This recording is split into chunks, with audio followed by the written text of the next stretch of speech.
The alarms woke everyone at once. They were loud and cold, a hard sound that cut through the sleep of the Supermax like a knife. Prison officers ran down the long concrete corridor. Footsteps pounded. Radios squealed. Floodlights threw long lines of shadow across the walls. Men who had spent years behind the thickest steel in the country stood rooted to the floor, watching and listening and wondering what had gone wrong. At the center of the storm was a document. It was small. It should have been easy to miss. But it was found taped to the inside of a security hatch in the main exercise yard, a place that only staff and very few prisoners could reach.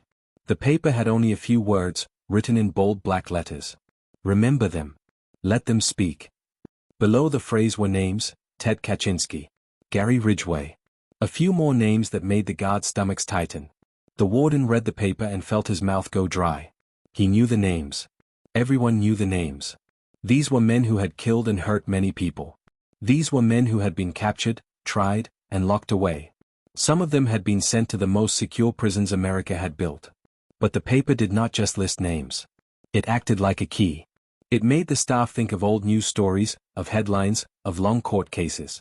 It made them think of the kinds of people who could change others by speaking, even from behind bars. Right then, the cameras showed something else. A prisoner, not one of the notorious names on the list, was on the yard. He was thin and pale and he had a hard look in his eyes. He stood under the loudspeaker and looked up at the metal boxes that feed voice into the yard. He whispered something under his breath. Then he walked away. The cameras caught him slipping a second paper into a seam behind a drinking fountain. The second paper had the same 3 words. Let them speak. A security officer ran his finger along the seam and pulled the paper free. It had been wet when he took it out. The letters were fresh. Someone had placed this message in a place that needed a key card and a code to open. That meant someone with access had been near the yard after hours. That meant someone had moved quietly in a place where movements were tracked every minute of every day. The alarms kept ringing. The guards did a head count. Every prisoner was where the record said they should be. Every door was locked. The CCTV feed showed no obvious intruder walking in or out. Yet the message had been taped to the hatch. The list of names had been written and placed carefully. The paper could not have appeared by accident. The warden felt the pressure close in. He called a meeting. We locked them up to stop them hurting anyone again, he told his team. We do not let their ideas spread. A senior officer shook his head. But ideas can spread without doors and bars, he said quietly. Listen to the names. These are figures who for years have filled people's heads with reasons to act. Some prisoners still read the books and the stories. Some listen to outside voices. We have to know if this is an attempt to make them listen again. They had to act. They had to be careful. Supermax prisons hold the most dangerous criminals in the country. These places are built to limit contact. Cells are small. Doors are thick. Walkways are narrow. Guards control every movement. Inmates have very little contact with the outside world. Still, words move faster than walls. The warden ordered searches. He ordered all mail logs checked. He ordered that all legal visits be counted and recounted. He ordered that the phones be monitored for anything new. He ordered staff lists checked to find who had access to the yard after hours. As the team worked, reporters began to call from outside.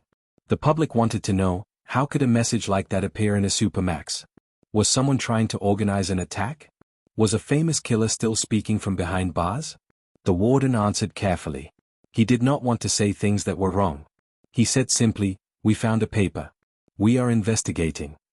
But inside the prison, questions moved faster than answers. Some prisoners began to talk in low voices. Some guards stopped in the hall and whispered to each other. One young officer who worked in the records room pulled up files on a few of the names listed on the paper. He saw dates, trials, sobbing family members, and long sentences. He saw notes that some of these men had once been housed in Supermax cells. He saw that at least one of the names had been held at ADX in Colorado for many years. He saw that one of the name entries had a note, deceased, a reminder that even the dead can be remembered. Are they trying to start something? A guard asked the warden. Are they trying to make other inmates believe in those men again? The warden did not answer at once. He had been a warden for a long time. He knew the danger of story and symbol. When a powerful name is spoken, people notice. When someone writes those names and hides them in the yard, it can act like a signal. People who are weak or angry or lonely might latch on. They might become followers. They might try to make a plan. And plans in prisons can be deadly. The guards increased patrols. They scanned the visitors' logs. They called the officers who had been on duty the night before. They interviewed kitchen staff and maintenance workers. They checked vendors' entries and contractor passes. At each name, there was an answer, a reason it could have happened. Keys had been miscounted. A maintenance worker had entered without a guard. A camera had a dead pixel. Nothing changed the fact they had the paper in their hands. Later that night, a correctional officer found another note, this one tucked under a book in the prison library. The library is a quiet place, a room with rows of plain books and thin light. Prisoners go there to read and to think. The note read, in the same heavy letters, "Let ideas pass. We have ears." The officer's hands trembled a little as he read it. He thought of quiet faces in dim corners and of men who had been told once that their lives mattered only when they were dangerous. The warden ordered the library closed. He called in the FBI. The FBI agreed to help check internet channels and prison records. They wanted to make sure no outside group was trying to reach prisoners through smuggled cell phones or hidden letters. When they checked phone logs, they found nothing unusual. When they went through the recorded video, they saw a maintenance cart parked in the yard the day before. They saw a worker who had a small scratch on his jacket. He claimed to have been there for a routine check. He said he had been in a hurry and had bumped into the fence. He said he had no idea about the paper. But one officer found something else, a small smear of black ink on the inside edge of a hatch cover, like a thumbprint. When they tested it, the ink contained traces of newsprint glue and some powdered plant material. The plant material was not illegal by itself. It might have been tobacco. But it also suggested that someone who handled newsprint, the kind used by presses and magazines, had been involved. Someone who had rolled up pieces of paper and used glue to secure them. Someone who had known how to place a message in a place that would be seen only when the hatch was opened. Now the warden thought of press copies, of mail runs, of legal papers from lawyers that came in heavy envelopes. He thought of places outside of the guard's vision where paper could move like a whisper. He felt the old dread that comes when symbols move in the minds of men who have nothing left to lose. Prisoners in the nearest cell block began to ask questions. A long-term inmate who had lived inside the walls longer than many of the guards walked slowly to the window and asked to speak to the warden. He was an old man with a slow voice. His name did not appear on the paper. He had his own crimes. He had friends and enemies. But he had a clear idea about why someone would write those names. "You keep dangerous men in boxes," he said when the warden came to his window. "Boxes can hold hands. Boxes can hold anger. But the mind is not a box. He who speaks, speaks to the quiet ones. He who whispers names wakes people up." The warden felt his heart beat faster. He knew the old man talked in riddles. He also knew the old man had seen things other people do not see. "Do you think it's dangerous?" the warden asked. The old man looked straight at him. "I have been inside when papers moved the yard. I have been inside when a note turned into a song. Men who are angry will follow a voice if they hear it. Names are seeds." That night, the prison closed its gates and counted every face. The staff pulled out old case files for the names on the paper.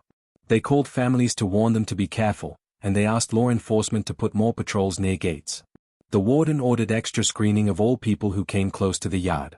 The prison's mail room stayed open late into the night, with officers scanning envelopes and checking every document. Still, when the day ended, the paper remained a mystery. No one could find who had written it. No camera had captured anyone carrying a heavy stack of papers through the yard the night before. No guard admitted to missing a movement. And no one could explain how the note had been taped to the hatch. As the sun set, the warden walked alone through the yard. He stopped at the hatch and touched the metal where the paper had been. He imagined the names like shadows, moving under the light. He imagined the prisoners who might read the paper and think, for the first time in a long while, that the world outside still spoke to them. He shut his eyes for a moment and said a simple line to himself, a sentence he had used many times when fearful times came: "We lock the doors so the walls hold the danger, not the people." He opened his eyes and saw, taped under the hatch this time, a single small slip of paper. It was folded into quarters. It had been wet. He opened it with fingers that did not quite steady. The lines inside were short. They were black and sharp. They were a command. "Open the speaker at midnight." The warden read it twice. He had no idea who had left it. He had no idea why someone would want the speaker open. He had no idea what would happen if a voice spoke from that loudspeaker at midnight. He knew only one thing: the names had been placed for a reason. Someone wanted those voices to be heard. And the night pressed close and quiet and full of things that could not be seen. The alarm lights began to flash again. The clock on the wall showed it was nearly midnight. Somewhere, far away, that final command waited like a match on dry wood. And the chapter stops there, with the warden holding the folded note, the names written on the yard, and the whole prison waiting for midnight when, perhaps, a voice might speak again.